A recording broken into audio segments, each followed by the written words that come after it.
mayambu ahanbamaktada Manipuri wari yumjauna mayambu amukka hana punemjari ngasi soi khoina phul hora story ama mayam gidamakta ne haidana puduna laksari wari asili thokjarapa matamda soi kiba lankiba kaya yaurabasu mayamna puksal chauna ngakpi aduga wari asi hingliba natraga laikhidraba kanagumba mataga mari lainana ijaba wari nasadi bhabna mapung phana sagasadun ijarakpa adugumlaba wari amakakni phare mayam adudi wari asi hauna patawjaraklagi ngasigi wari asigi maming Mironbi Maibi Memthoi amadi Raju mamang thakki matamda laibung da satlaga laigi thogal tawrakpa amaiba amadi amaibini Raju di laigi thogal tawba sadumak satli adubu memthoi di mayum makai palak labanina laigi thogal tawba se kaya thoina mata satkidre adubu hingnabagi damaktani hadana laifam khudingi khara satuna laigi jagoi saba amadi laigi thogal tawba si marak-marakta adumak satli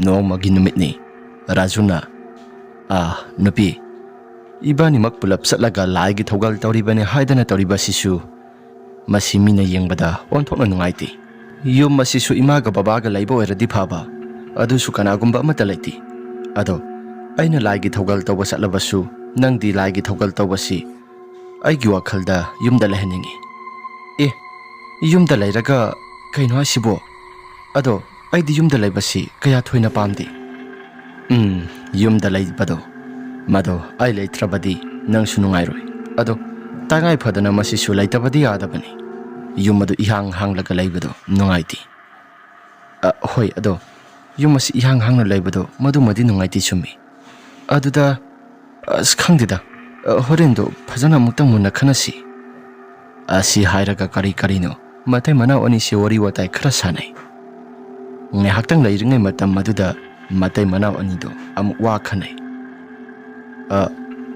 tabra hayo ibani laibungda thogal tawbasi hoi nangna hairido madu summi karigino haibada lai thogal tawribasi su yumda lairabadi ibani si paisabudi thokloi khangi ada yumda madi laitabadi yadre phare ai yumdoina lairagi nangmana laigi thogal tawbasi adumak satlu hoi yare asi hairaga Raju amadi memthoi wari watai sanai asumna sum matam ase khara hokibana sahi mari manga sujilakli mari manga dagi sahi taramuk sujilakli sahi taramayum supna palaklaba matam masida mamita masa mata udri memthoi sumasa unabo honai adubu upaya mata laiti asumna matam ase khara hokibanina Raju mahaksu karigumba amata chathoktre noong maginumit ni Raju na memthoi da sak saba toklaba matungda asumna hairai thoi sidang hak phamula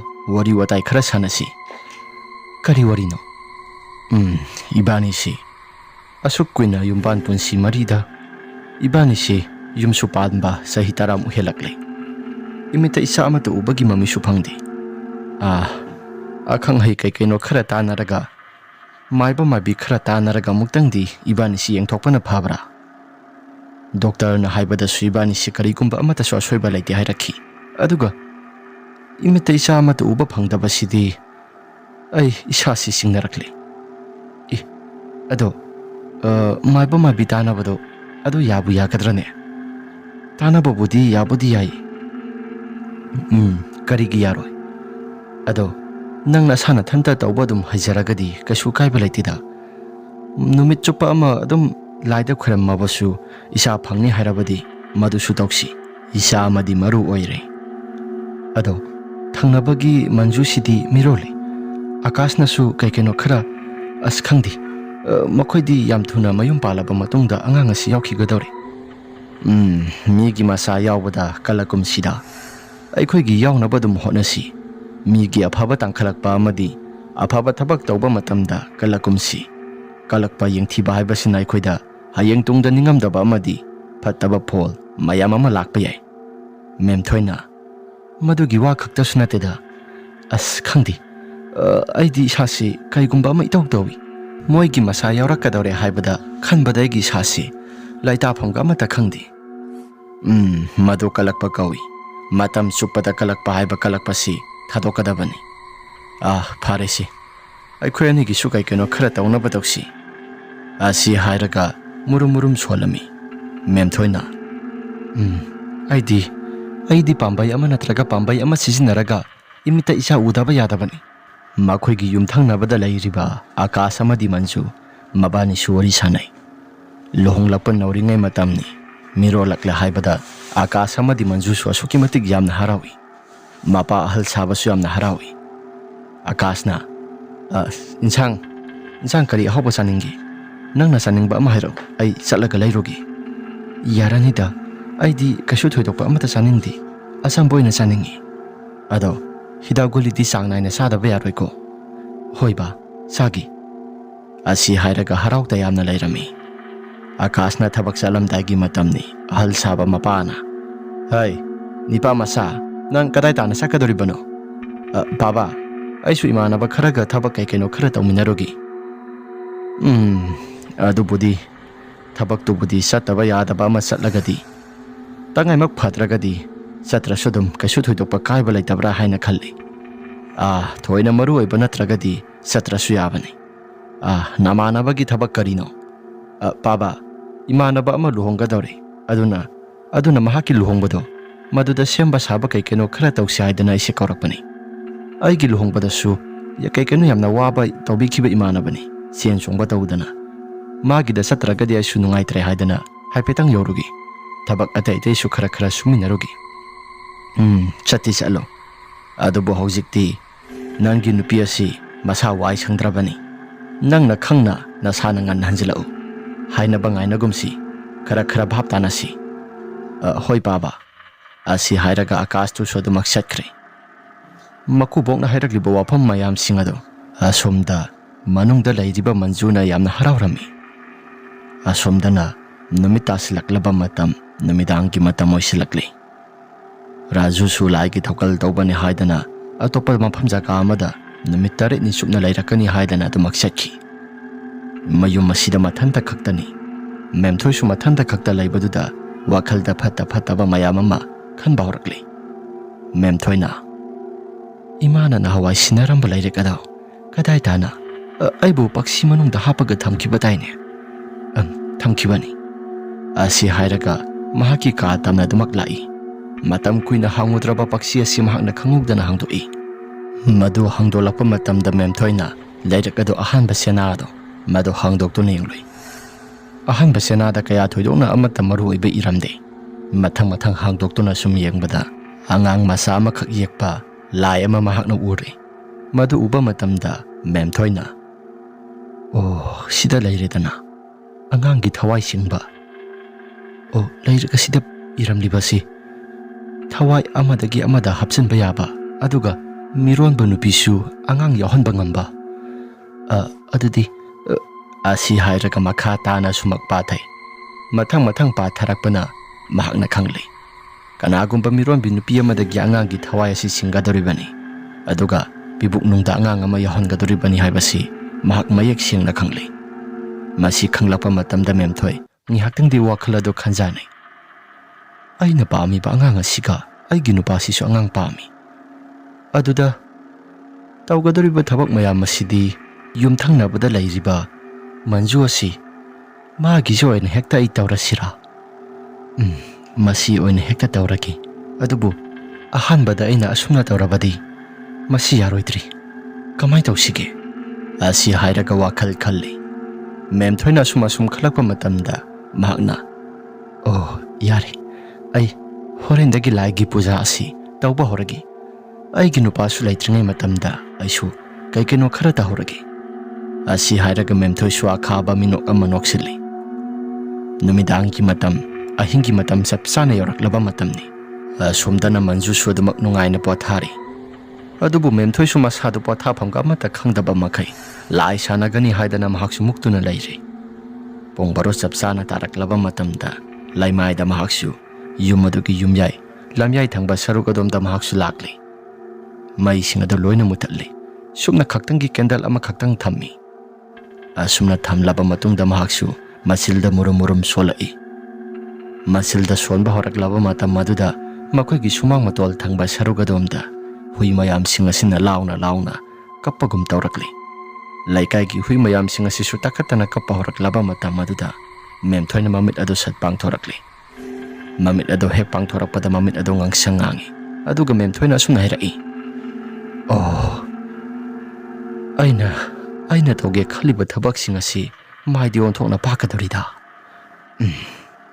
ꯐꯔꯦ ꯑꯩꯁꯨ ꯀꯩꯅꯣ ꯈꯔ ꯃꯁꯤꯗꯩꯁꯤꯗ ꯇꯧꯅꯕ ꯑꯩꯁꯨ ꯇꯦꯡꯕꯥꯅꯕ ꯑꯩꯁꯨ ꯀꯩꯅꯣ ꯈꯔ ꯇꯧꯔꯒꯦ ꯑꯁꯤ ꯍꯥꯏꯔꯒ ꯃꯦꯝꯊꯣꯏꯁꯨ ꯃꯆꯤꯜꯗ ꯀꯩꯅꯣ ꯃꯨꯔꯨꯝ ꯃꯨꯔꯨꯝ ꯁꯣꯜꯂꯕ ꯃꯇꯨꯡꯗ ꯊꯪꯅꯕ ꯌꯨꯝꯐꯝ ꯑꯁꯤꯗ ꯀꯩꯅꯣ ꯈꯔ ꯊꯥꯖꯤꯟꯈ꯭ꯔꯦ ꯊꯪꯅꯔꯤꯕꯁꯤꯗ ꯀꯅꯥꯒꯨꯝꯕ ꯃꯤꯁꯛ ꯈꯔ ꯖꯨꯖꯥ ꯖꯨꯖꯥ ꯇꯧꯔꯒ ꯃꯪꯒꯣꯜꯒꯤ ꯀꯥꯆꯤꯜ ꯑꯗꯨꯗ ꯋꯥꯔꯤ ꯁꯥꯟꯅꯕꯒꯨꯝ ꯇꯥꯔꯛꯂꯤ ꯃꯟꯖꯨꯅ ꯍꯥꯟꯅ ꯇꯥꯔꯛꯄꯅꯤ ꯃꯟꯖꯨꯅ ꯃꯪꯒꯣꯜ ꯑꯁꯤꯗ ꯀꯅꯥꯅꯣ ꯃꯨꯔꯨꯝ ꯃꯨꯔꯨꯝ ꯁꯣꯟꯕꯒꯨꯝꯅ ꯃꯈꯣꯜ ꯈꯔ ꯇꯥꯔꯛꯂꯤꯕꯁꯤꯗꯤ ꯀꯅꯥꯅꯣ ꯁꯤꯕꯨ ꯑꯩꯕꯨ ꯑꯃꯨꯛꯇꯪ ꯍꯧꯗꯣꯛꯂꯒ ꯇꯃꯣꯁꯤ ꯍꯧꯗꯣꯛꯇꯨꯅ ꯑꯃꯨꯛꯇꯪ ꯌꯦꯡꯍꯟꯁꯤꯔꯥ ꯑꯁ ꯑꯣꯟꯊꯣꯛꯅ ꯖꯨꯖꯥ ꯖꯨꯖꯥ ꯇꯧꯈ꯭ꯔꯦꯗ ꯑꯁꯤ ꯍꯥꯏꯔꯒ ꯃꯦꯝꯊꯣꯏꯁꯨ ꯃꯆꯤꯜꯗ ꯀꯩꯅꯣ ꯈꯔ ꯁꯣꯜꯂꯝꯃꯤ ꯉꯥꯏꯍꯥꯛꯇꯪꯒꯤ ꯃꯇꯨꯡꯗ ꯆꯞ ꯂꯦꯞꯈ꯭ꯔꯦ ꯃꯦꯝꯊꯣꯏꯅ ꯆꯞ ꯂꯦꯞꯈ꯭ꯔꯦꯗꯅ ꯁꯤꯗꯤ ꯀꯃꯥꯏꯅ ꯇꯧꯅꯤ ꯑꯩꯕꯨ ꯑꯃꯨꯛꯇꯪꯗꯤ ꯊꯣꯛꯂꯒ ꯌꯦꯡꯉꯨꯁꯤꯔꯥ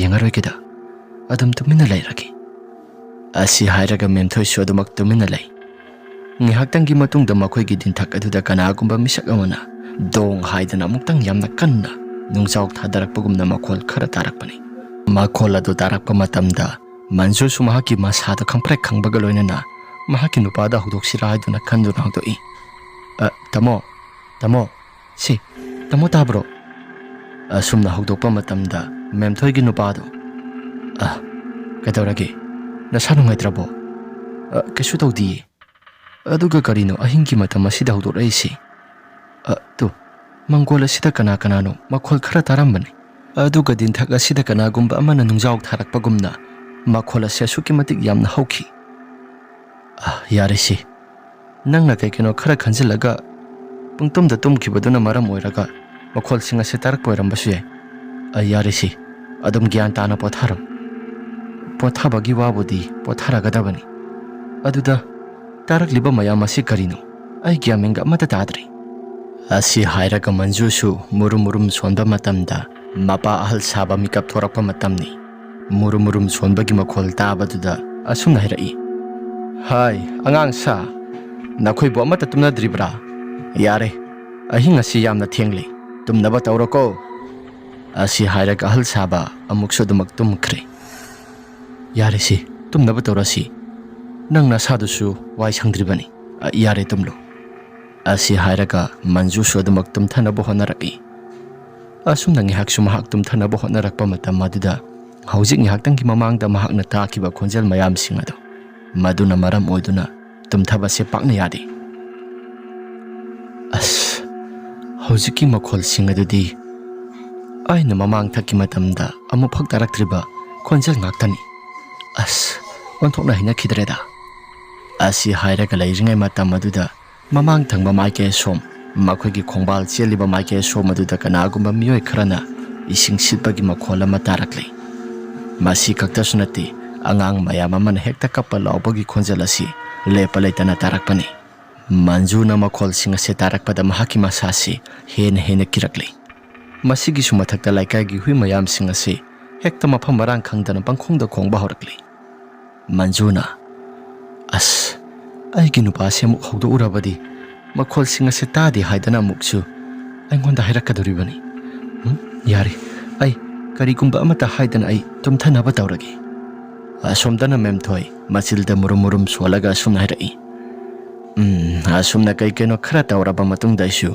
ꯑꯉꯥꯡ ꯑꯁꯤꯒꯤ ꯊꯋꯥꯏ ꯑꯁꯤ ꯁꯤꯡꯂꯒ ꯑꯩꯒꯤ ꯄꯤꯕꯨꯛꯅꯨꯡꯗ ꯍꯥꯞꯅꯕ ꯇꯧꯈꯤ ꯉꯁꯤꯃꯛꯇꯤ ꯇꯧꯕꯁꯤ ꯌꯥꯔꯔꯣꯏ ꯍꯌꯦꯡ ꯅꯣꯡꯉꯥꯜꯂꯒ ꯑꯩꯁꯨ ꯀꯩꯅꯣ ꯈꯔ ꯇꯧꯔꯒꯦ ꯑꯁꯤ ꯍꯥꯏꯔꯒ ꯃꯦꯝꯊꯣꯏꯁꯨ ꯃꯍꯥꯛꯀꯤ ꯐꯃꯨꯡꯗ ꯑꯗꯨꯃꯛ ꯆꯪꯁꯤꯜꯂꯒ ꯇꯨꯝꯈ꯭ꯔꯦ ꯀꯔꯤꯒꯨꯝꯕ ꯑꯃꯠꯇꯁꯨ ꯑꯍꯤꯡꯒꯤ ꯃꯇꯝ ꯑꯗꯨꯗ ꯑꯃꯠꯇ ꯇꯥꯈꯤꯗ꯭ꯔꯤ ꯅꯣꯡꯉꯥꯜꯂꯛꯂꯕ ꯃꯇꯝꯗ ꯃꯟꯖꯨ ꯃꯍꯥꯛꯁꯨ ꯉꯟꯅ ꯍꯧꯒꯠꯂꯛꯇꯨꯅ ꯏꯃꯨꯡ ꯃꯅꯨꯡ ꯂꯣꯏꯅ ꯂꯝ ꯋꯥꯏ ꯇꯥꯁꯤꯜꯂꯛꯇꯨꯅ ꯃꯍꯥꯛꯁꯤ ꯃꯄꯥꯜ ꯇꯝꯅ ꯊꯣꯛꯂꯛꯄꯅꯤ ꯑꯁꯨꯝꯅ ꯊꯣꯛꯂꯛꯄ ꯃꯇꯝꯗ ꯃꯈꯣꯏꯒꯤ ꯁꯨꯃꯥꯡ ꯃꯇꯣꯜ ꯊꯪꯕ ꯁꯔꯨꯛꯇ ꯏ ꯅꯥꯏꯅ ꯂꯣꯏꯅ ꯇꯩꯔꯕ ꯑꯉꯥꯡ ꯑꯃ ꯂꯦꯞꯇꯨꯅ ꯂꯩꯔꯝꯃꯤ ꯃꯗꯨ ꯎꯕ ꯃꯇꯝꯗ ꯃꯟꯖꯨ ꯑꯥꯗ ꯂꯦꯞꯄꯤꯕꯁꯤꯗꯤ ꯀꯔꯤꯅꯣ ꯑꯉꯥꯡ ꯅꯠꯇ꯭ꯔꯥ ꯃꯥꯅꯤ ꯁꯤꯗꯤ ꯃꯇꯧ ꯀꯔꯝꯅ ꯑꯁꯤ ꯍꯥꯏꯔꯒ ꯃꯟꯖꯨꯁꯨ ꯑꯗꯨꯃꯛ ꯃꯨꯟꯅ ꯌꯦꯡꯗꯨꯅ ꯂꯩ Ngihaktang lairaba matungda mahaksu uriba pumnamaksin ado loinam hekta mangkhre.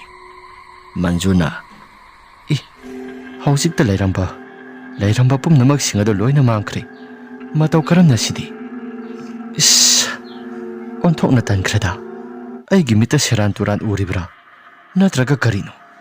Asi hairaga Manju su mahaki wakhalda khanjana tuna tumak lairingai matam aduda angang kappa laubagi makhol asi sanggoigi maning thangba saruga domda mukta bahurkli. No ngalaklaba matamdu phawbada dumna makhol adu taraklaba duda Manju su karino muktang di yenglugi haidana sanggoi tamna sumak laklami.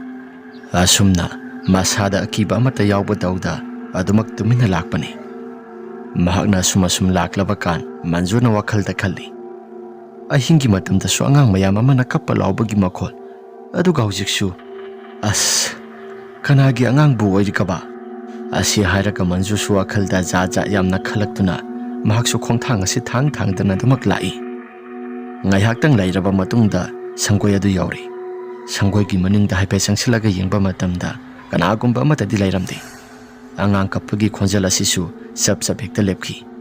Tanjaduda Manju masasi kamprek khangduna mahakti karigumba ama itau taurakli. Manjugi masasi thak nikli. Taram liba khonjal mayam sing aduga laitriba mayam sing asiga matau karamna haidana masada khanjai. Ngaihaktang lairaba matungda Manju su asumna hairai. Aigi wakhalna oiribra natraga nakong asina taraklibra asengba maki oiribra natraga karino.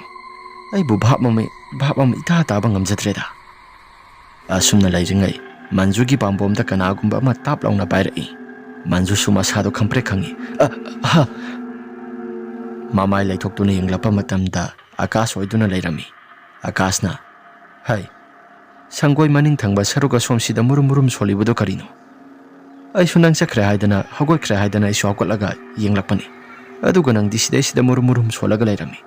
Kedorage nangbo tamo ai kasu thoidokpa tawdeda. Ado lao khara thuna sangslao ai wari pumnamak sing adu loina tamagi. Asi haidana mabani su sumang tamna lai. Se kadai lamadoi tasilagi nangna sado paktharaga thabak tawba non tharaga thabak tawbodo matam khara khajiktang dilepkho yare ai sipiragi. Asi hairaga Akashna sumjet adu dumak paire makha tana sumak sitli. Lamado tasimba loisilaba matungda Akashna sum nanglai. Nangna sanggoi thangba maike somsida salibado karino. Nati kedauba yauragi. Tamo sida nghaktang kakapiro aduga wari singada isu ligi.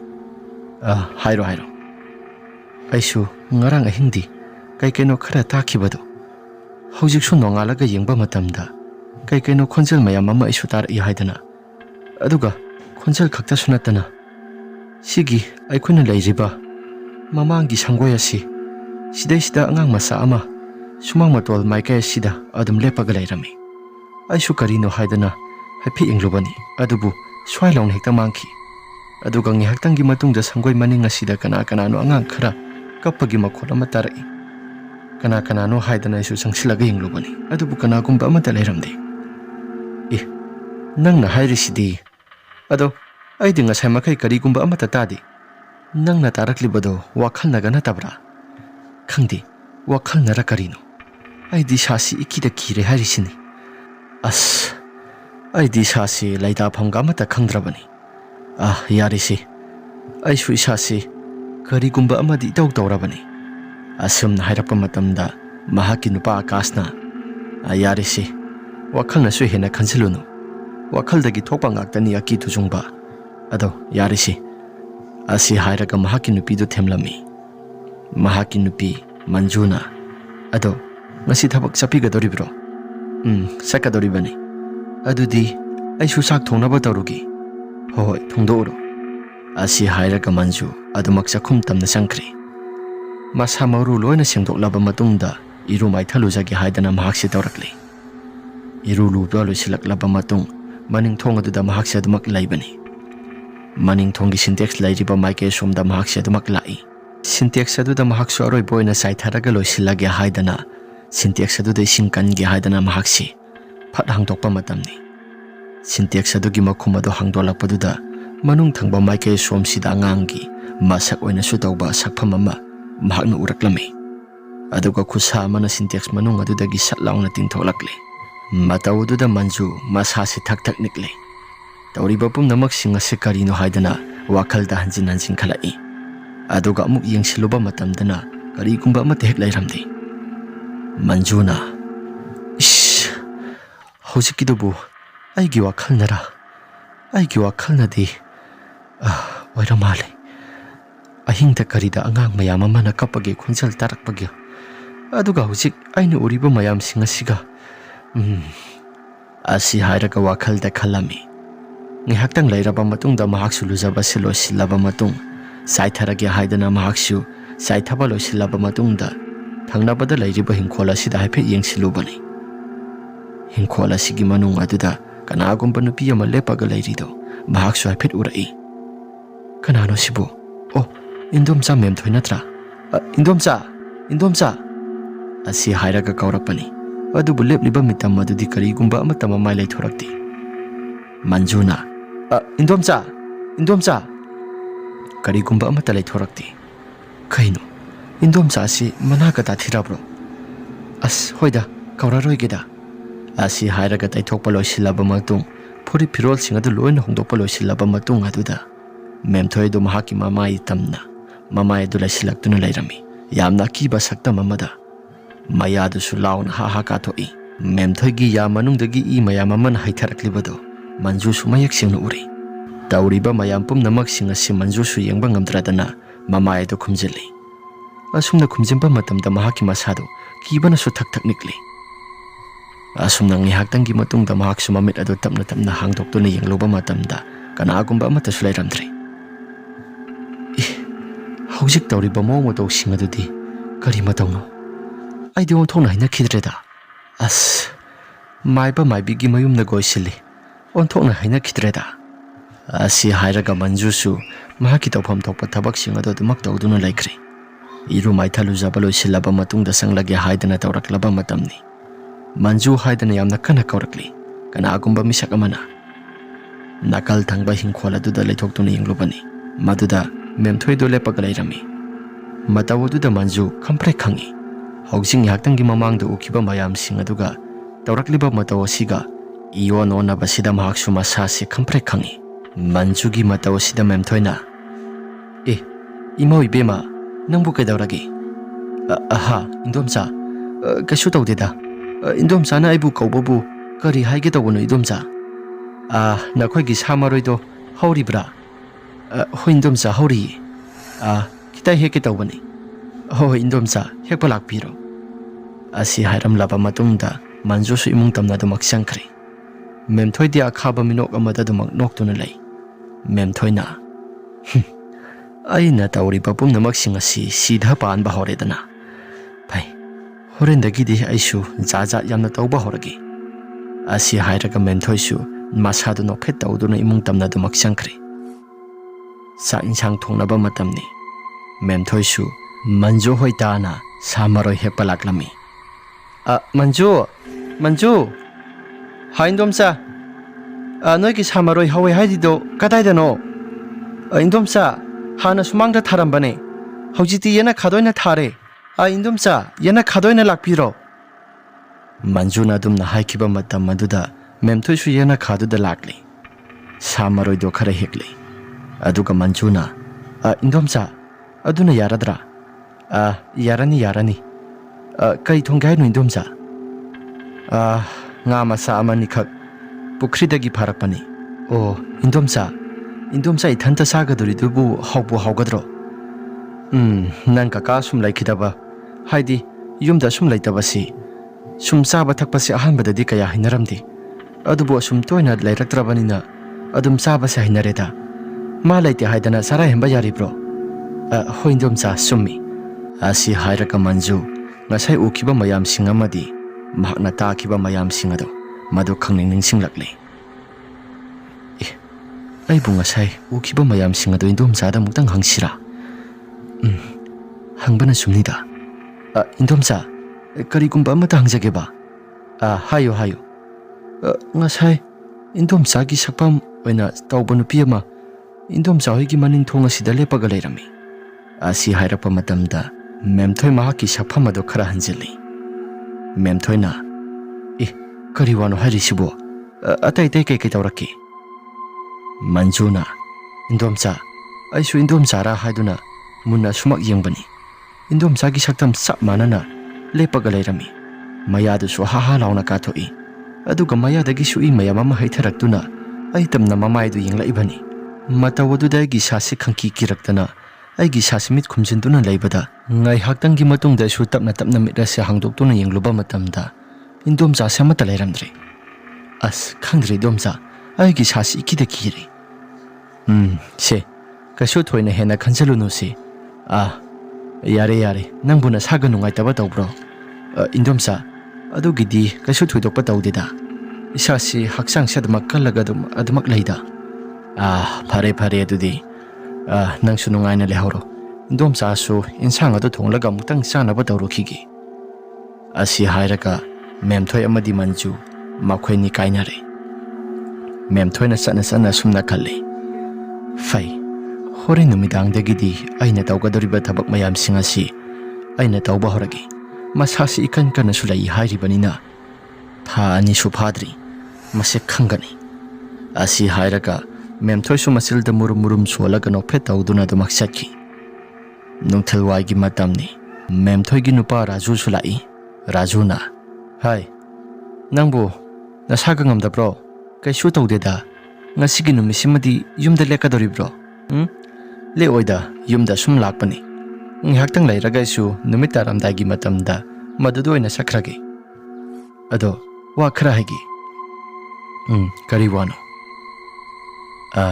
aisi laigi tingi maramda kai keno khara khuram thoklage haidana wakhalda su khalli kari maram gino aisi anganginida adugi oiradi nangna phagadaba dum tawro asi hairaga matai manau anidu nungthilgi matam maduda khara pathanare numit taramdagi matam maduda Raju su jatlage haidana du maksakre Memthoi na numise khara thuna hek tarabadi onthokna nungai khranida aina numit taba singairakpa si onthokna wakhreda fai numit ase khara thuna taraklaba matam sa ising asi prap sathoklaga isu kai keno khara tawnaba sem saragi asi hairaga Memthoi su masilda murum soli numit taramdagi matam maduda sumang matol aduda mahaksu kai keno lam khara tawkhairami makhutta thang ama pairaga kanagumba mata sudi yare sigi thak phawba aina tawriba komasi yare si phawba tawrabadi yare asi hairaga Memthoi su masada kai keno jaja chonba horakli ngai haktangi matungda mahaksu komado tawba losilaba matungda adum changlai asumna ngai haktangi matung prap changlaklaba matungda numit asi su khangta tasilakle Memthoi na saising saba toklaba matungda mahakna makhata na adudi aina ngasai tawramliba komaduda sigi sapu ahingba se phumuraki aduga manung asida kai keno mitam khara su aina solaga mantra oina hablabani asi hairaga manungda yengba matamda hangkoiraba posak mayam ama yauraga leirami miyobagi saru matek khara su yawi aduga maital singsu khara yawi mamang thaki matamda laigi tingi sanaraki haidana aduma khalak khiba matam maduda laikai gi mangpham natraga thangnaba laikai gi mangpham maduda mahaksu adumak chatlaga mi asibagi saru matek asi adumak lawduna lakhibani Memthoi na yare sigi pareng asi sida sapu ahingba silaire habasi kanagumba amata khanganba yadi aina mafam jaga si phajana seksina thamlaga aina sananingliba mawang asida dumak sanaragi asi haidana dumak changlai ahingi matam oisilakle hanagi matawgum mahaki masasisu yumyaiduda adumak masado lai khoramnaba semba saba horaklaba matamni Memthoi na he phatraba thawai mayam aigi pibuk nunggi sa singasi haiba numit asidagi hauna Manju hairiba nupi asigi pibuk nungda lairiba angang asi masigi thawai mirel asi aigi haksangda pulap sanghangadabani masi oirabadi aina sunakhoi gidamakta sakthak ahau ahauba mayam ama matam matamgi matungina aina pijarakani. Masi pumnamaksin asina khoina tawdaba yadraba thaudang amakhakni. Asi hairaga mantra kaino khara solakpa matam maduda mahaki sajil saya sida kana kanano musin muraba miyoi kaya marom amagi mami mitam taba horakli. Mami sami oina mahaki yum adugi akoibaduda koisen senduna sanarai. Aduga yumgi manung aduda mahaksu kaino murum sonba horakpaduda mami sami oina krong launa senba horai. Lairibu upu kangthol mayam singado tak nipa makai makol singado akiba phangna tawrakli. Memthoi di masado hen harawrakli.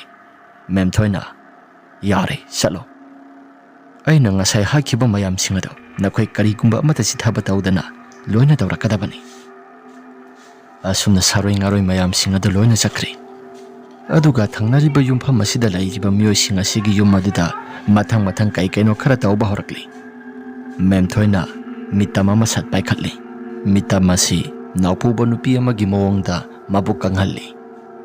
Asumna murum solaba matungda mahaki mabuk asi sak thinba horakli.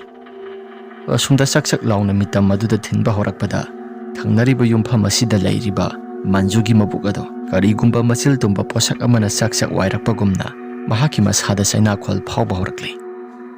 Memthoina masasi nophet tawraga sak thinbado tokli. Asumdana manju masasi lengba lakpang amlaktri.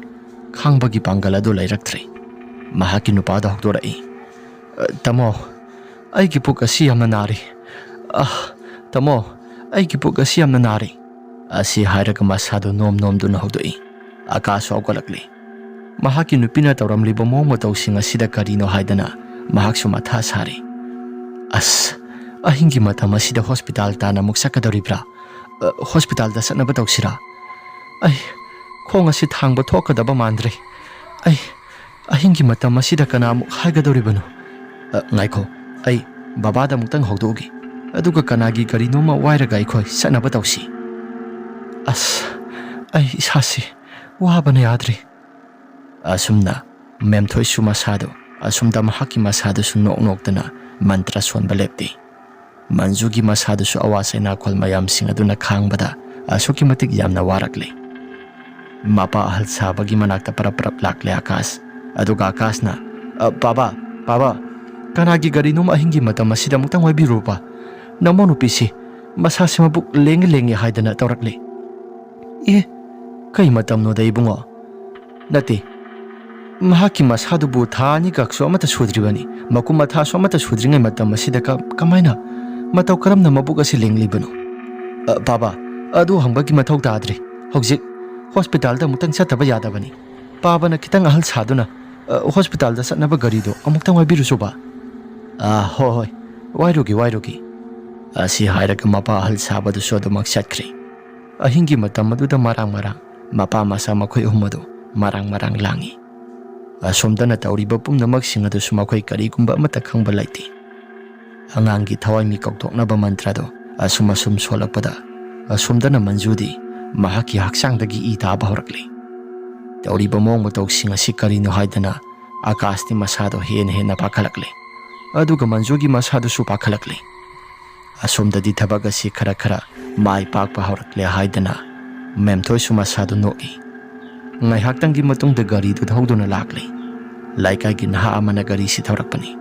Ahal sabana ibungo la gari pora hospital da khara thuna satnaba tawsi. Akasna nang sapangamgadoribra tawriba mawng matawsing asidi kaino tawrisidi. Tamo afaba oigadaba mandre. Adumna haiganu la satnaba tawrasi. Asi hairaga manjudo mahaki nupa Akasna pamduna thorakli. Adumna thorakpa matam maduda manjugi mahaki masadagi tarakliba mayam singado laimaida loin hekta pumtai hori. Taibang pala si thadokthuna sakadaba mali. Nang adumna haiganu la hospital yauraga phagadoribani. Asi hairaga gari manungda makhoise haptuna hospital tamna sumak chatkri. Hospital da khara thuna yauraba matam maduda sinajikta hinghori. Manjugi mahaki masado kaisu thudokpa amatadi tawdre. Tawbadabu mahaki miroliba masadudi thawai kanba ngamdre. ꯑꯗꯨꯝꯅ ꯊꯧꯗꯣꯛ ꯑꯁꯤ ꯊꯣꯛꯄ ꯃꯇꯝꯗ ꯃꯇꯩ ꯃꯅꯥꯎ ꯑꯅꯤꯁꯤ ꯑꯁꯨꯛꯀꯤ ꯃꯇꯤꯛ ꯌꯥꯝꯅ ꯊꯋꯥꯏ ꯅꯨꯡꯉꯥꯏꯔꯝꯗꯦ꯫ ꯃꯄꯥ ꯑꯍꯜ ꯁꯥꯕꯁꯨ ꯅꯨꯡꯉꯥꯏꯔꯝꯗꯦ꯫ ꯑꯁꯣꯝꯗꯅ ꯃꯦꯝꯊꯣꯏꯁꯨ ꯃꯁꯥꯁꯦ ꯈꯥꯛꯄ ꯂꯥꯎꯕ ꯇꯧꯔꯒ ꯅꯣꯛꯂꯤ꯫ ꯃꯈꯣꯏ ꯍꯣꯁꯄꯤꯇꯥꯜꯗ ꯆꯠꯈ꯭ꯔꯕꯅꯤꯅ ꯑꯍꯤꯡꯒꯤ ꯃꯇꯝ ꯑꯁꯤꯗ ꯀꯅꯥꯒꯨꯝꯕ ꯑꯃꯠꯇ ꯈꯪꯂꯔꯣꯏ ꯍꯥꯏꯗꯅ ꯑꯗꯨꯃꯛ ꯅꯣꯛꯏ꯫ ꯉꯥꯏꯍꯥꯛꯇꯪꯒꯤ ꯃꯇꯨꯡꯗ ꯑꯉꯥꯡ ꯃꯌꯥꯝ ꯑꯃꯅ ꯅꯣꯛꯈꯤꯗꯅ ꯁꯥꯟꯅꯕꯒꯤ ꯈꯣꯟꯖꯦꯜ ꯑꯁꯤ ꯃꯈꯣꯜ ꯍꯧꯅ ꯇꯥꯕ ꯍꯧꯔꯛꯂꯤ꯫ ꯃꯍꯥꯛꯀꯤ ꯃꯃꯥꯡꯗ ꯊꯥꯜꯂꯝꯕ ꯀꯦꯟꯗꯜ ꯑꯁꯤ ꯃꯊꯟꯇ ꯐꯨꯠ ꯂꯥꯎꯅ ꯍꯦꯛꯇ ꯃꯨꯠꯈ꯭ꯔꯤ꯫ ꯃꯦꯝꯊꯣꯏ, ꯑꯩꯒꯤ ꯄꯤꯕꯨꯛꯅꯨꯡ ꯑꯁꯤꯗ ꯑꯉꯥꯡ ꯑꯃ ꯃꯤꯇꯝꯂꯛꯇꯧꯔꯕ ꯑꯁꯤ ꯍꯥꯏꯔꯒ ꯀꯦꯟꯗꯜ ꯑꯗꯨ ꯃꯨꯠꯈꯤꯕꯒ ꯃꯄꯥ ꯆꯞ ꯆꯥꯅ ꯃꯍꯥꯛꯀꯤ ꯃꯄꯨꯡ ꯃꯄꯥꯗꯨꯗ ꯀꯅꯥꯒꯨꯝꯕ ꯑꯃ ꯆꯪꯈꯤꯕꯒꯨꯝ ꯃꯍꯥꯛꯀꯤ ꯃꯁꯥꯗ ꯐꯥꯎꯏ꯫ ꯃꯁꯥꯗꯣ ꯑꯣꯅꯤꯡ ꯁꯥꯅꯤꯡꯕ ꯊꯨꯛ ꯂꯥꯎꯕ ꯐꯥꯎꯔꯛꯏ꯫ ꯃꯇꯧ ꯑꯗꯨꯗ ꯃꯦꯝꯊꯣꯏꯅ ꯃꯁꯥꯗ ꯅꯣꯛꯐꯦꯠ ꯇꯧꯔꯒ ꯃꯕꯨꯛꯇ ꯅꯥꯜꯂꯤ꯫ ꯏꯆꯥ, ꯅꯪ ꯑꯩꯒꯤ ꯄꯤꯕꯨꯛꯅꯨꯡ ꯑꯁꯤꯗ ꯉꯁꯤꯗꯒꯤ ꯍꯧꯅ ꯑꯩꯒꯤ ꯏꯆꯥ ꯑꯣꯏꯅ ꯃꯤꯇꯝꯂꯕꯅꯤ꯫ ꯑꯁꯤ ꯍꯥꯏꯔꯒ ꯃꯦꯝꯊꯣꯏꯁꯨ ꯃꯆꯤꯜꯗ ꯅꯣꯛꯐꯦꯠ ꯇꯧꯔꯒ ꯃꯍꯥꯛꯀꯤ ꯁꯥꯟꯅꯔꯤꯕ ꯂꯥꯏ ꯃꯌꯥꯝꯁꯤꯡ ꯑꯗꯨ ꯂꯣꯏꯁꯤꯜꯂꯤ꯫ ꯅꯨꯃꯤꯠꯇꯨꯃꯗꯤ ꯃꯍꯥꯛꯁꯨ ꯁꯥꯟꯇꯤ ꯑꯣꯏꯅ ꯑꯗꯨꯃꯛ ꯇꯨꯝꯂꯒꯦ ꯍꯥꯏꯗꯅ ꯐꯃꯨꯡꯗ ꯆꯪꯂꯛꯏ꯫ ꯅꯣꯡꯉꯥꯜꯂꯛꯂꯕ ꯃꯇꯝꯗ ꯃꯟꯖꯨꯁꯨ ꯃꯁꯥꯗꯨ ꯀꯔꯤꯒꯨꯝꯕ ꯑꯃꯠꯇ ꯇꯧꯔꯔꯣꯏ ꯍꯥꯏꯗꯅ ꯗꯣꯛꯇꯔꯁꯤꯡꯅ ꯍꯥꯏꯔꯛꯂꯕ ꯃꯇꯝꯅꯤ꯫ ꯃꯁꯥꯗꯨ ꯀꯩꯁꯨ ꯊꯣꯏꯗꯣꯛꯄ ꯇꯧꯔꯔꯣꯏ ꯍꯥꯏꯔꯛꯂꯕꯁꯨ ꯍꯔꯥꯎꯐꯝ ꯑꯃꯠꯇ ꯈꯪꯗꯦ꯫ ꯇꯥꯃꯣ, ꯏꯕꯥꯅꯤꯒꯤ ꯏꯆꯥꯗꯨꯗꯤ ꯀꯟꯕ ꯉꯝꯗꯅ ꯑꯗꯨꯃꯛ ꯃꯥꯡꯂꯦꯀꯣ? ꯍꯣꯏ, ꯑꯗꯣ ꯌꯥꯔꯤꯁꯤ ꯋꯥꯈꯜꯗꯨ ꯍꯦꯟꯖꯤꯟꯅꯁꯨ ꯈꯜꯂꯨꯅꯨ꯫ ꯅꯪ ꯑꯩ ꯆꯍꯤ ꯌꯧꯕꯁꯨ ꯅꯠꯇ꯭ꯔꯤ꯫ ꯑꯗꯣ ꯅꯪꯕꯨ ꯑꯔꯨꯝ ꯑꯔꯥꯛꯇꯣ ꯈꯔ ꯁꯣꯛꯈꯤꯕꯒ ꯌꯥꯎꯕ꯭ꯔꯣ?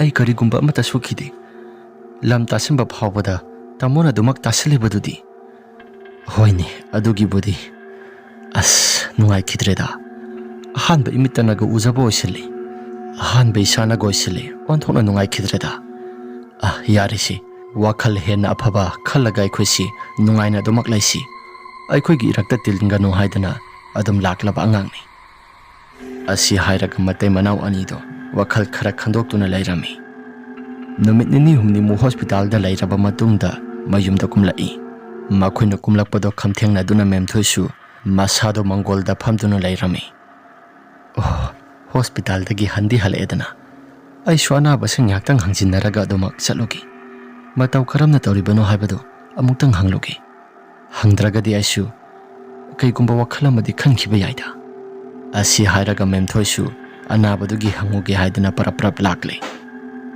ꯅꯈꯣꯏ ꯍꯜꯂꯛꯑꯕ꯭ꯔꯥ? ꯍꯣꯏ ꯏꯟꯗꯣꯝꯆꯥ, ꯍꯜꯂꯛꯂꯦ꯫ ꯀꯩꯀꯩ ꯍꯥꯏꯔꯛꯑꯒꯦ ꯗꯣꯛꯇꯔꯅ?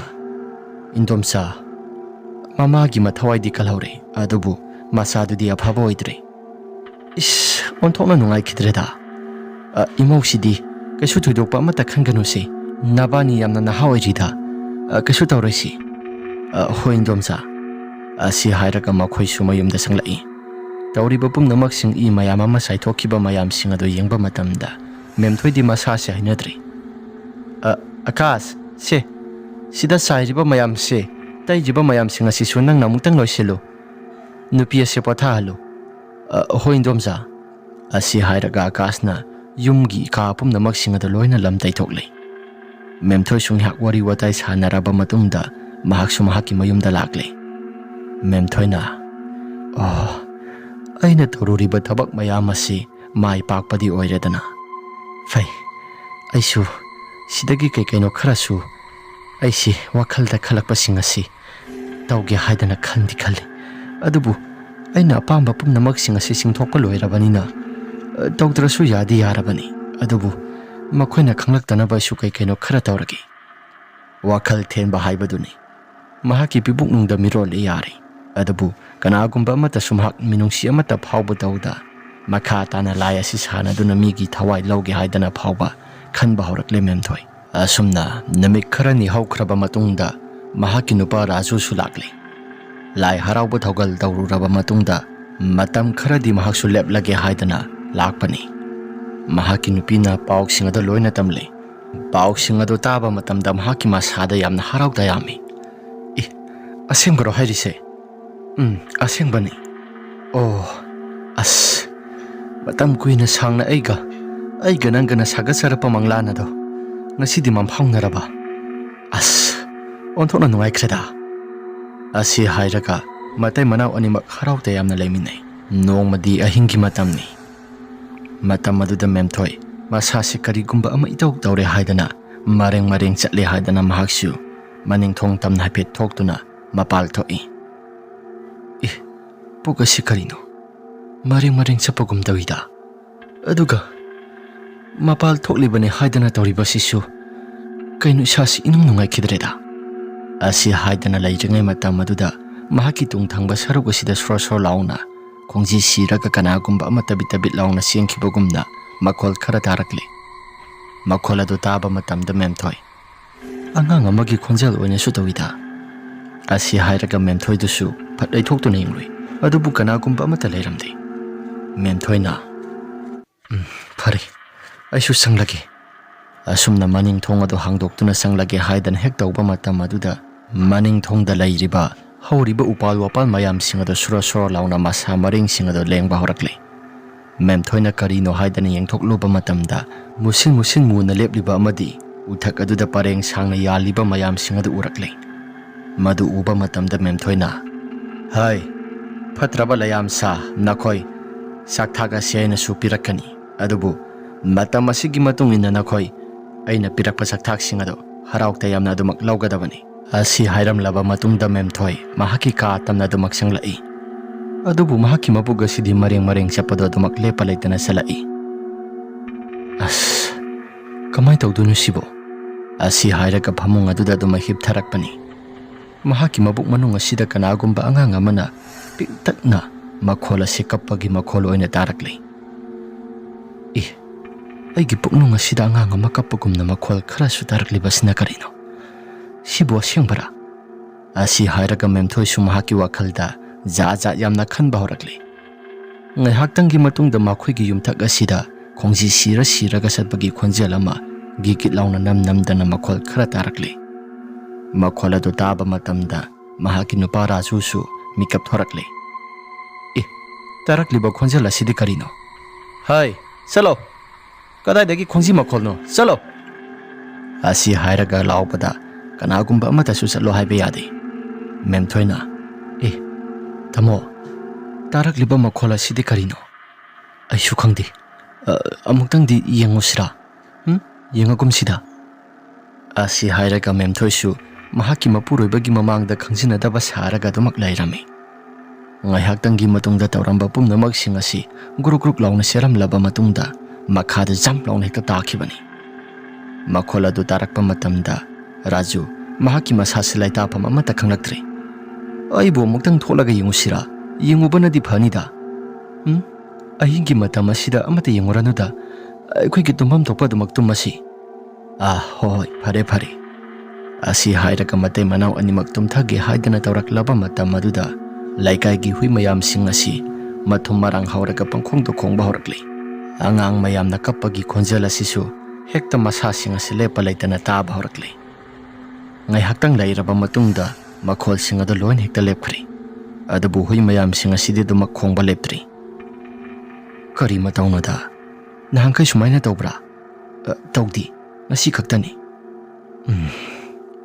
Karigumba kharadi thoklaba yaise sumaina sum tawrabadi Memthoi su mahaki mapuroibada wa arot pangangduna adum nathaikhre. Ngasaidagi mahaki mabuk manungda mareng sapagum tawrappa aduga angang amana kappagi makhol tarakpa singado karigumba amata hek tamkhidre.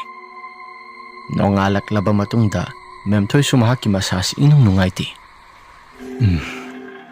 Aigi pukasi onthona nungaikhidreda mareng sapagumna sodamak tawduna lay. Hairuraga naigi nupana kari bhap karigumba khara khalakadra haidoktabana phanida aisu mantra khara swalaga dumak phabra yengi. Maagi nupada su nongalaklaba matam aduda laikai mamanaba amaga unarugi haidana dumak sakhibani.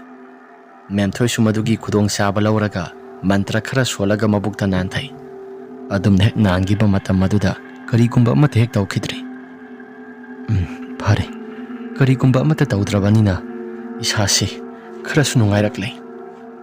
Ngaihaktang lairaba matungda Raju su lakle aduga kaikeno wari watai khara saba horakle. Mahaki nupi simiro lakle haidana mahaksu wakhal nungai ba wari nungai raba kaya maromama sadana matai manaw animak nokminai adubu tawkhriba pumnamak sing adudi Raju ti amata khangba nati Asumna numidangi matam yausilakli. Magi mafamsingda dumak ningaydana pothanarappa matamni. Memthoisu tapna haukalakli. Aduga mahaksu mantra kaino khara paraba matungda Manju haina minga si solaga mahaksu laison tinson khara sonba horakli. Asumna sonba horaklaba matam maduda masado Manju gi mahaki masado karigumba ama itaw tawba horakli. Aigi kokasi thangatpa ngamdaba makai pangchik tikpa horakli. Moi tamo aigi kokasi amna chikli. Asi hairaga akasta pau singado tami. Akasu masado hokalakli. Si kok yamna sikpro. Sige aigi sasi. Aduga kok khakta sunatana isasi tang su sikpa horakli. Asumna mahaki nupa akasta pau singado tami. Akasna hospital da sasira. Ai sikpa nabagi gulido khara sagi. Aduga phabare yengi. Asi hairaga sikpa naba phanaba gulido ama sasili. Ngihaktang lairaba matungda khara pharakli. Asumdana memthoi machilda sumurum sonba lepti.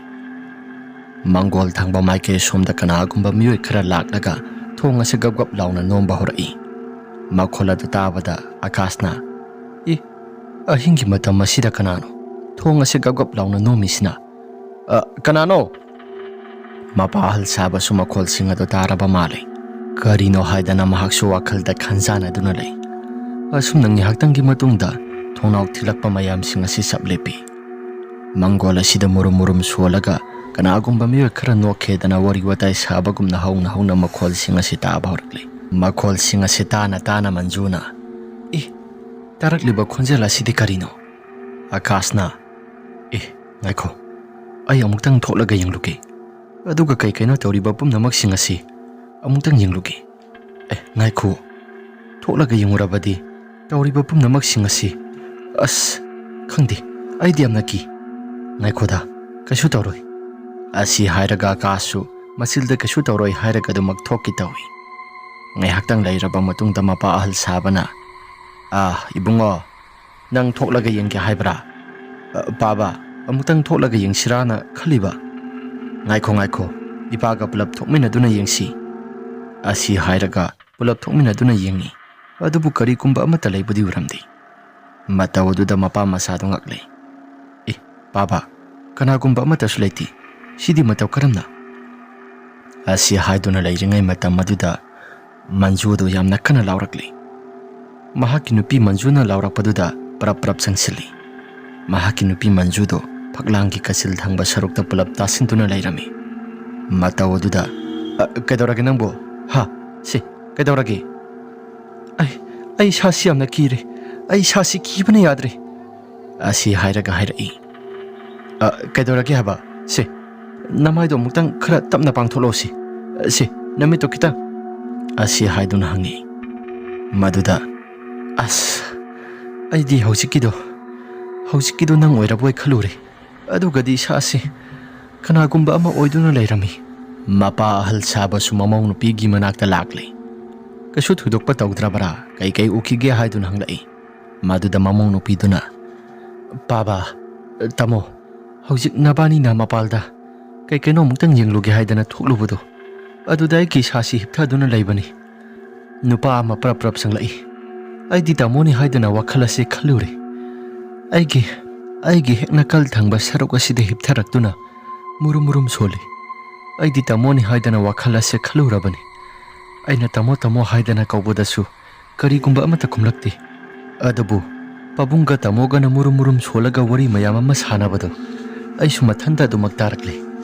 Madudagi aisu kanano haidana Hokotuna yengluba matamda akiba phanglaba nupa ama musinmuna mamai mamisu amata yauda. Sakpham adusu karino ai gyamenga amata tadi. Mamisu amata pandi mamaisu amata pandi. Sitna laba maithong ado engonda yenglaga yamna hauna lauksilami. Madudagi mafam marang khangdana dumak mangkhre. Aisu madugi thogdo aduna maram oiduna isasi kiduna yamna kana laurakliba duni. Mataupum namak singasina maram oiduna Mapa masasi muna yengnai. Mapana thokdok karigumba khara thokadaba mitam khara yum masigi akoi basida kaigumba khara di tawgadawri. Nupa masa ꯈꯨꯖꯨ ꯂꯩꯈꯥꯝ ꯈꯔ ꯂꯩꯕ꯭ꯔꯥ? ꯄꯥꯕꯥ ꯂꯩ꯫ ꯈꯨꯖꯨ ꯂꯩꯈꯥꯝ ꯑꯗꯣ ꯈꯔ ꯊꯥꯔꯛꯂꯣ꯫ ꯑꯍꯤꯡꯒꯤ ꯃꯇꯝ ꯑꯁꯤꯗ ꯑꯀꯤ ꯑꯈꯪ ꯅꯪꯍꯟꯕ ꯐꯠꯇꯦ꯫ ꯁꯦ ꯈꯨꯖꯨ ꯂꯩꯈꯥꯝ ꯑꯗꯣ ꯈꯔ ꯊꯥꯔꯒ ꯃꯄꯥꯜꯗ ꯑꯃꯨꯛꯇꯪ ꯄꯨꯊꯣꯛꯂꯨꯁꯤ꯫ ꯑꯁꯤ ꯍꯥꯏꯔꯒ ꯈꯨꯖꯨ ꯂꯩꯈꯥꯝ ꯑꯗꯨ ꯊꯥꯔꯦ꯫ ꯈꯨꯖꯨ ꯂꯩꯈꯥꯝ ꯑꯗꯨ ꯍꯦꯛ ꯊꯥꯕ ꯃꯇꯝꯗ ꯀꯩꯁꯨ ꯊꯣꯏꯗꯣꯛꯄ ꯑꯃꯠꯇ ꯇꯧꯔꯛꯈꯤꯗ꯭ꯔꯦ꯫ ꯑꯗꯨꯕꯨ ꯌꯨꯝꯊꯪꯅꯕꯗ ꯈꯨꯖꯨ ꯂꯩꯈꯥꯝ ꯊꯥꯕꯒꯤ ꯃꯅꯝ ꯑꯁꯤ ꯑꯁꯨꯛꯀꯤ ꯃꯇꯤꯛ ꯌꯥꯝꯅ ꯀꯟꯅ ꯅꯝꯕ ꯍꯧꯔꯛꯂꯦ꯫ ꯃꯦꯝꯊꯣꯏꯅ ꯈꯨꯖꯨ ꯂꯩꯈꯥꯝ ꯃꯅꯝ ꯑꯁꯤꯗꯤ ꯑꯁ ꯑꯩꯅ ꯇꯧꯒꯦ ꯈꯜꯂꯤꯕ ꯊꯕꯛꯁꯤꯡ ꯑꯁꯤ ꯌꯥꯔꯣꯏꯗ꯭ꯔꯤꯅ? ꯐꯔꯦ ꯉꯁꯤꯒꯤ ꯑꯣꯏꯅꯗꯤ ꯑꯩꯁꯨ ꯃꯇꯥꯡ ꯑꯁꯤꯗ ꯂꯣꯏꯁꯤꯜꯂꯒꯦ꯫ ꯑꯁꯤ ꯍꯥꯏꯔꯒ ꯃꯍꯥꯛꯁꯨ ꯂꯣꯏꯁꯤꯜꯂꯦ꯫ ꯑꯗꯨꯒ ꯃꯍꯥꯛꯁꯨ ꯐꯃꯨꯡꯗ ꯑꯗꯨꯃꯛ ꯆꯪꯂꯛꯏ꯫ ꯅꯣꯡꯉꯥꯜꯂꯛꯂꯕ ꯃꯇꯝꯗ ꯉꯔꯥꯡ ꯊꯣꯛꯈꯤꯕ ꯊꯧꯗꯣꯛꯁꯤꯡ ꯑꯗꯨꯅ ꯃꯔꯝ ꯑꯣꯏꯗꯨꯅ ꯃꯟꯖꯨ ꯑꯃꯗꯤ ꯑꯀꯥꯁ ꯋꯥꯔꯤ ꯃꯌꯥꯝ ꯑꯃ ꯁꯥꯟꯅꯩ꯫ ꯇꯥꯃꯣ ꯉꯔꯥꯡ ꯊꯣꯛꯄ ꯊꯧꯗꯣꯛꯁꯤꯡ ꯑꯗꯣ ꯑꯩꯗꯤ ꯏꯁꯥꯁꯤ ꯏꯀꯤꯗ ꯀꯤꯗ꯫ ꯀꯩꯁꯨ ꯊꯣꯏꯗꯣꯛꯄ ꯇꯧꯔꯣꯏꯗ꯫ ꯑꯗꯣ ꯅꯪꯅ ꯇꯧꯋꯦ ꯍꯥꯏꯔꯤꯕ ꯊꯕꯛꯁꯤꯡ ꯑꯗꯣ ꯃꯗꯣ ꯑꯁꯦꯡꯕꯃꯛꯀꯤ ꯇꯧꯔꯤꯕ꯭ꯔꯥ? ꯑꯁꯦꯡꯕꯅꯤ ꯑꯩꯒꯤ ꯏꯁꯥꯗ ꯊꯦꯡꯅꯈꯤꯕꯅꯤ꯫ ꯑꯗ ꯇꯥꯃꯣꯅ ꯊꯥꯖꯕꯤꯒꯗ꯭ꯔꯥ ꯊꯥꯖꯕꯤꯔꯣꯏꯗ꯭ꯔꯥ ꯍꯥꯏꯕꯗꯨꯗꯤ ꯑꯩꯁꯨ ꯈꯪꯗ꯭ꯔꯤ꯫ ꯐꯔꯦꯁꯦ ꯀꯩꯁꯨ ꯊꯣꯏꯗꯣꯛꯄ ꯑꯃꯠꯇ ꯇꯧꯗ꯭ꯔꯒꯗꯤ ꯍꯣꯔꯦꯟꯗꯣ ꯅꯪꯅ ꯁꯥ ꯄꯨꯛꯅꯤꯡ ꯆꯝꯅꯕ ꯃꯥꯏꯕ ꯑꯍꯩꯕ ꯑꯃꯒꯤ ꯃꯅꯥꯛꯇ ꯑꯃꯨꯛꯇꯪ ꯆꯠꯂꯒ ꯌꯦꯡꯉꯨꯁꯤ꯫ ꯍꯣꯏ ꯌꯥꯏꯌꯦ ꯌꯦꯡꯉꯨꯁꯤ꯫ ꯑꯁꯨꯝꯅ ꯁꯣꯝꯗꯅ ꯃꯕꯨꯛ ꯑꯁꯤ ꯑꯁꯨꯝ ꯀꯪꯊꯣꯔꯛꯄ ꯍꯦꯜꯂꯛꯂꯦ꯫ ꯃꯇꯝ ꯆꯥꯗꯅ ꯃꯕꯨꯛ ꯑꯁꯤ ꯀꯪꯈꯠꯂꯛꯄꯗꯨꯗ ꯃꯦꯝꯊꯣꯏꯅ ꯑꯩꯒꯤ ꯄꯨꯛ ꯑꯁꯤꯗꯤ ꯀꯪꯂꯛꯑꯦꯅ꯫ ꯁꯤꯗꯤ ꯃꯇꯧ ꯀꯔꯝꯅ? ꯃꯈꯨꯝ ꯃꯊꯥꯁꯨ ꯁꯨꯒꯗꯕ ꯃꯇꯝꯁꯨ ꯌꯥꯝꯅ ꯋꯥꯠꯂꯤ꯫ ꯊꯥ 9ꯃꯨꯛꯀꯤ ꯃꯇꯝꯁꯨ ꯋꯥꯠꯂꯤꯕꯅꯤ꯫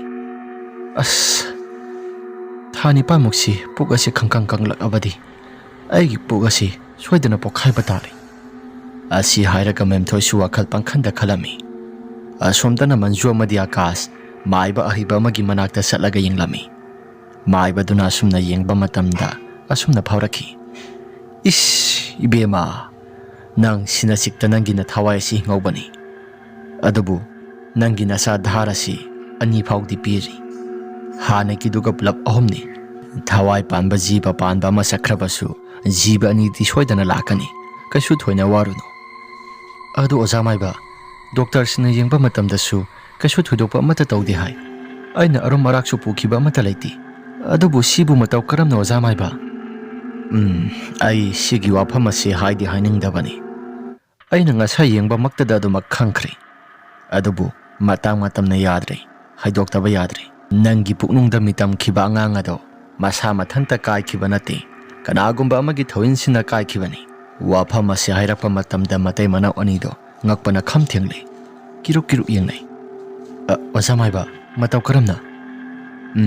ꯇꯥꯔꯣ꯫ ꯅꯨꯃꯤꯠ ꯑꯗꯣ ꯅꯈꯣꯏꯒꯤ ꯌꯨꯝꯊꯪꯅꯕꯗ ꯂꯩꯕ ꯑꯃꯥꯏꯕꯤ ꯑꯣꯏꯅ ꯆꯠꯂꯝꯕ ꯃꯦꯝꯊꯣꯏ ꯍꯥꯏꯔꯤꯕ ꯅꯨꯄꯤ ꯑꯁꯤ ꯃꯁꯤ ꯍꯥꯟꯅꯒꯤ ꯃꯇꯝꯗ ꯃꯕꯨꯛꯆꯦꯜ ꯑꯁꯤ ꯊꯣꯏꯅ ꯐꯠꯇꯕ ꯅꯨꯄꯤ ꯑꯣꯏꯅꯁꯨ ꯇꯧꯔꯝꯗꯦ꯫ ꯑꯗꯨꯕꯨ ꯃꯁꯥ ꯐꯪꯅꯤꯡꯕꯒꯤ ꯃꯩꯅ ꯉꯥꯎꯔꯕ ꯃꯍꯥꯛ ꯇꯧꯐꯝ ꯆꯥꯐꯝ ꯑꯃꯠꯇ ꯈꯪꯗ꯭ꯔꯕꯅꯤꯅ ꯃꯍꯥꯛꯁꯨ ꯀꯩꯅꯣ ꯄꯥꯝꯕꯩ ꯑꯃ ꯊꯤꯗꯨꯅ ꯖꯥꯠ ꯌꯥꯝꯅ ꯇꯧꯒꯦ ꯈꯜꯂꯛꯈꯤ꯫ ꯃꯍꯥꯛꯀꯤ ꯂꯥꯏꯔꯤꯛ ꯑꯃ ꯂꯩꯕꯅꯤ꯫ ꯂꯥꯏꯔꯤꯛ ꯑꯗꯨꯒꯤ ꯃꯇꯦꯡꯅ ꯅꯪꯒꯤ ꯄꯨꯛꯅꯨꯡꯗ ꯃꯤꯇꯝꯂꯤꯕ ꯑꯉꯥꯡ ꯑꯗꯣ ꯊꯋꯥꯏ ꯁꯤꯡꯗꯨꯅ ꯆꯠꯈꯤꯕꯅꯤ꯫ ꯍꯧꯖꯤꯛꯇꯤ ꯃꯍꯥꯛ ꯃꯤꯇꯝꯂꯦ꯫ ꯃꯍꯥꯛꯀꯤ ꯃꯕꯨꯛ ꯃꯅꯨꯡꯗ ꯃꯤꯇꯝꯂꯦ꯫ ꯑꯗꯨꯕꯨ ꯇꯧꯔꯤꯕ ꯄꯨꯝꯅꯃꯛꯁꯤꯡ ꯑꯁꯤꯗꯤ ꯃꯁꯤꯒꯤ ꯀꯔꯃꯒꯤ ꯐꯣꯜ ꯑꯗꯨꯗꯤ ꯁꯨꯡꯁꯣꯏ ꯁꯣꯏꯗꯅ ꯃꯍꯥꯛ ꯏꯀꯨꯏ ꯀꯨꯏꯗꯅ ꯐꯪꯂꯛꯀꯗꯧꯔꯕꯅꯤ꯫ ꯃꯁꯤꯒꯤ ꯋꯥꯍꯩ ꯑꯁꯤ ꯇꯥꯔꯨꯕ ꯃꯇꯝꯗ ꯃꯇꯩ ꯃꯅꯥꯎ ꯑꯅꯤꯗꯣ ꯁꯥꯎꯅꯤꯡꯕꯅ ꯊꯛ ꯅꯤꯛꯂꯦ꯫ ꯑꯀꯥꯁꯅ ꯑꯁꯨꯝꯅ ꯁꯥꯎꯅ ꯍꯥꯏꯔꯛꯏ꯫ ꯏꯟꯗꯣꯝꯆꯥ ꯃꯦꯝꯊꯣꯏ, ꯑꯩꯅ ꯑꯁꯨꯛ ꯀꯨꯏꯅ ꯏꯟꯗꯣꯝꯆꯥ ꯍꯥꯏꯗꯅ ꯀꯧꯕꯗꯒꯤ ꯍꯦꯟꯅ ꯍꯟꯒꯠꯅ ꯌꯦꯡꯉꯛꯇ꯭ꯔꯕꯅꯤ꯫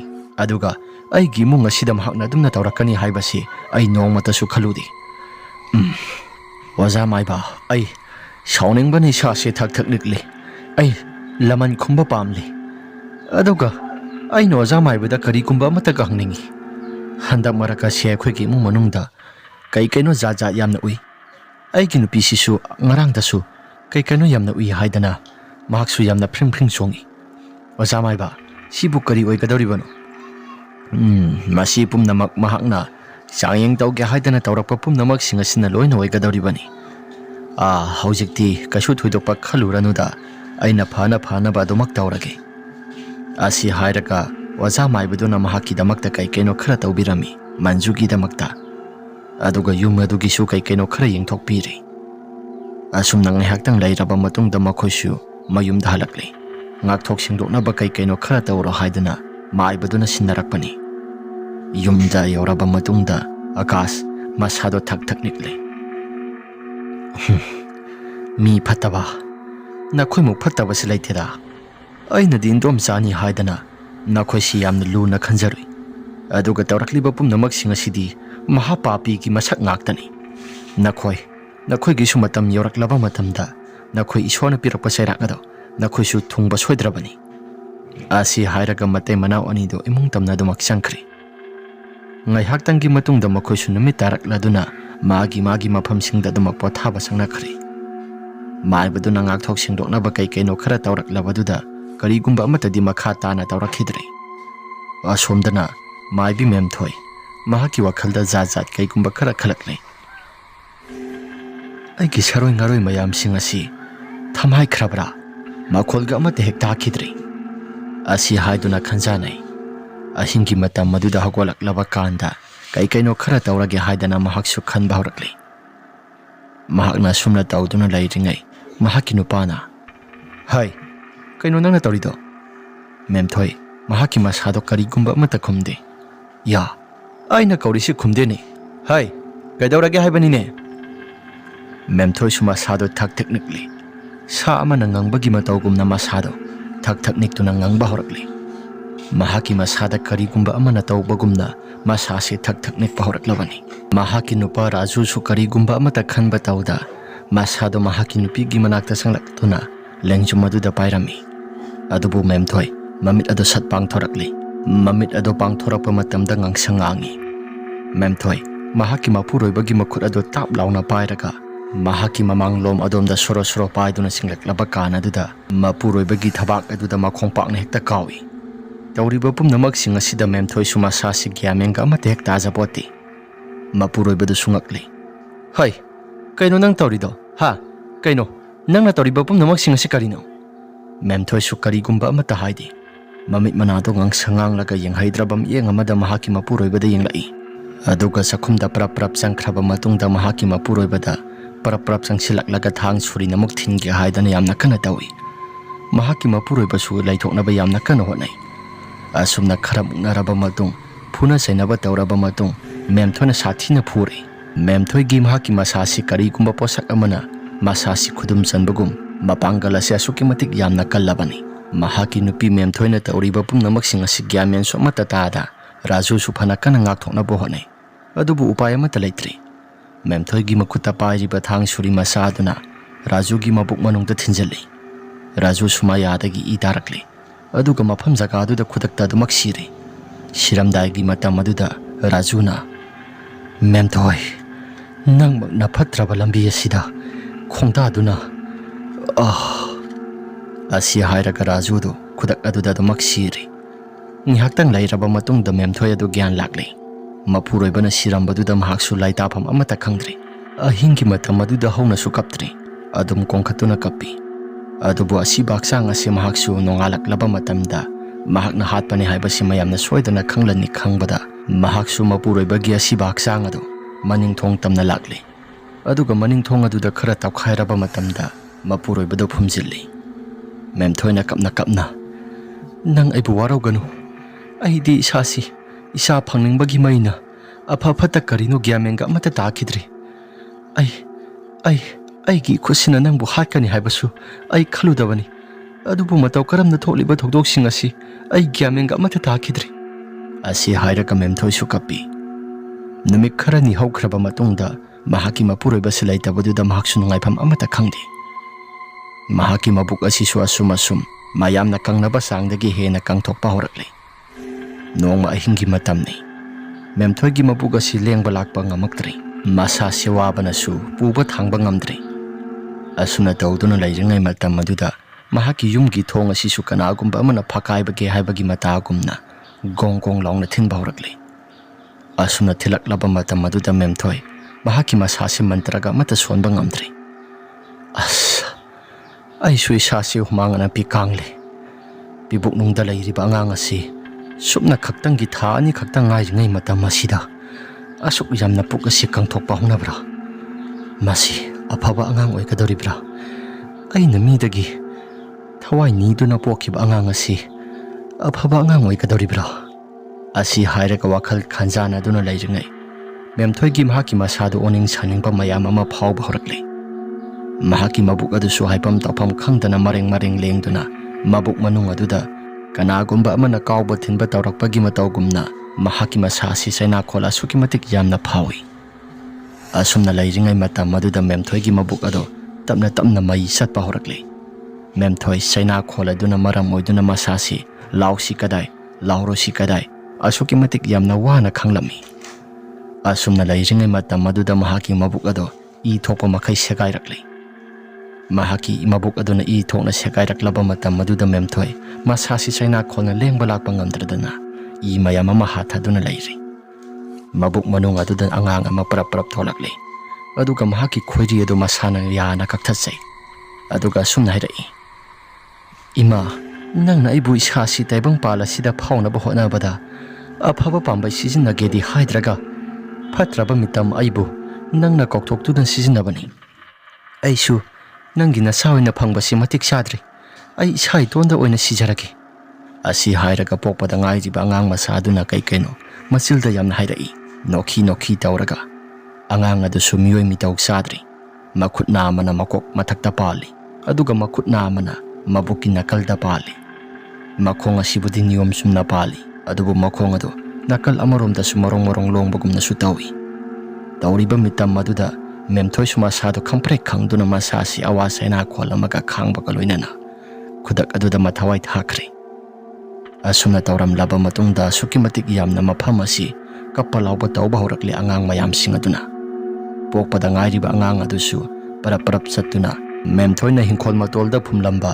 sapu ahingbadugi manung aduda phutlawn hekta sangkhre asumna nongalak laba matamda thong asi hai haidokle haidana akaswagi yumgi miyoisingna su khanba horakle adubu tawriba pumnamak sing asidi kanagumba amata yumdagi mapal tholakte haidana wakhalda khanba horaklabani laikagi miyam changduna muktangdi yengusi haidana makhoi khara sangsinduna yenglubada onthokpa mataw mada lamyai sida i mayam ama hathaduna leirami memthoigi asiba haksang adusu yengbada yenghaidri laikagi maiba ama kauraba matungda phajana yenghalli aduka maibaduna sumna hairakhi mahaki mabuk manung asidagi hogaiduna thokiba siangangni yamna phatraba angangni ngarang ahingdagi thokibani adubu hingkhol manung asida angang asedumak laigri angang asiga pulap jaigia tawbada hapkhidragadi masi yaroidri memthoigi asiba haksang asi sanskar tawba matamda angang asi su pulap haptaba yaroidri aduga mahaki mapuroiba sisu mahakna phattaba thawai haibadi angang asina mapal tholamdagi matamda memthoigi haksang manungda yauriba angangi thawai asina mapuroiba sisu pulap hakhrabani aphaba angang nate pharesi angang asi mahaki mathau mangamsing asisu tawrasi hingkhol mataida hauriba masigi lafu pambi makhong asigi hingkhol matol asida dumak lairabani asumna maibaduna yengba matamda mapuroibagi asiba haksang adu sodumak phangli rajugi laikagi miyam changduna sanskar tawri aduga maibaduna yumpham asisu thugairasi haidana yumpham adu lampak oina semle matung manau karigumba amata tawraktanabani haidana laigi tingi khoram thoklaba matung kaisu thoidopa amata tawrakhidri adubu asomdana manjuna sumna khalli aigi puknungdagi angang kaire haribadudi nangna thawai si singlaga nangi nabuk manungda mitam hanbo oire phai nangna phattaba thabak tawrubaduna aphaba poloi phangdabani asumna matam kharagi matung sahi khara haukraba matungda manju su angang ani gi mama oiduna nungai yaifana makhoigi imung asi wata padana laiba haibadoi khri wari ase matang asida losinjari karigumba wari ase nungai birabadi like amadi subscribe share to biramu haiduna aizari phare mayam adudi ngasigidi matang asida losinjarage mathangi wari da mohana thengnarasi ima laibakna yai phare